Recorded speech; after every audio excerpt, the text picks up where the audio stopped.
Hi friends అందరికీ చూడండి bread ఎంత స్పాంజింగ్ ఉంది కదా.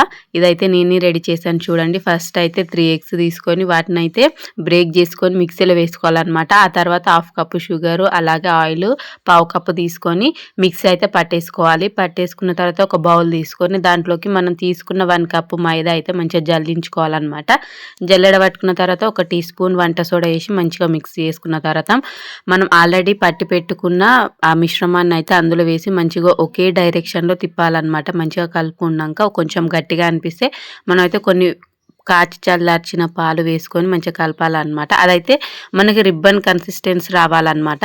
ఆ తర్వాత ఒక బౌల్కి ఆయిల్ అప్లై చేసి పిండి వేసేసి అందులో మనం కలిపి పెట్టుకున్న ఆ మిశ్రమాన్ని వేసుకొని మంచిగా కింద కొట్టాలన్నమాట. ఏమైనా బబుల్స్ ఉంటే బయటకు వస్తాయి కాబట్టి. ఆ తర్వాత డబల్ బాయిలింగ్ మెథడ్లో ఈ విధంగా అనమాట మనం అప్పుడప్పుడు చెక్ చేసుకోవాలన్నమాట. ఈ విధంగా షాకుకు అంటొద్దన్నమాట. అంటకుండా ఉంటే రెడీ అవుతుంది చూడండి. ఈ విధంగా రెడీ అయిన తర్వాత చల్లారినాక దాన్ని అయితే సైడ్స్ కట్ చేసి మనం ఇట్లా తీసేసుకుంటే రెడీ అనమాట.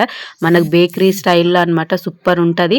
ఇంట్లో అయితే ట్రై చేయండి. Subscribe my channel.